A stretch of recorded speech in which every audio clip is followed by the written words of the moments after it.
মা বোনেরা ছাটা আর পুরুষ লোকেরা ইমান নিয়ে ভোট কেন্দ্রে যাবে সকাল 8টায়। আজকে যখন ধানের শীষের ব্যাপক জোয়ার, ওদের তখন মাথা খারাপ হয়েছে। তারা তখন কিভাবে এই জোয়ারকে নষ্ট করবে সেই চেষ্টা করছে। তারা আবার কি বলে যে তাদের বিজয় নাকি সুনিশ্চিত। আজকে প্রশ্ন করতে চাই, তাই নাকি 2008 সালের ফরম্যাটে ভোট করবেন নাকি যে আপনাদের বিজয় সুনিশ্চিত?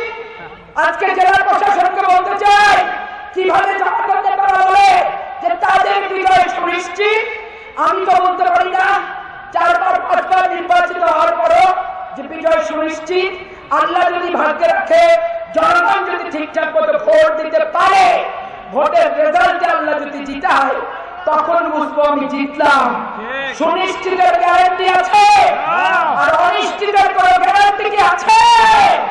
নিরপেক্ষ নির্বাচন চাই। ডিসি সাহেব, এসপি সাহেব কিভাবে বলে তাদের বিজয় সুনিশ্চিত? এর রহস্যটা কি?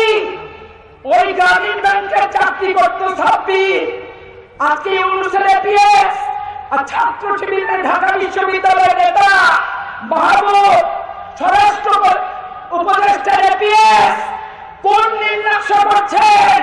মা বোনেরা ছাটা আর পুরুষ লোকেরা ইমান নিয়ে ভোট কেন্দ্রে যাবে সকাল 8টায়।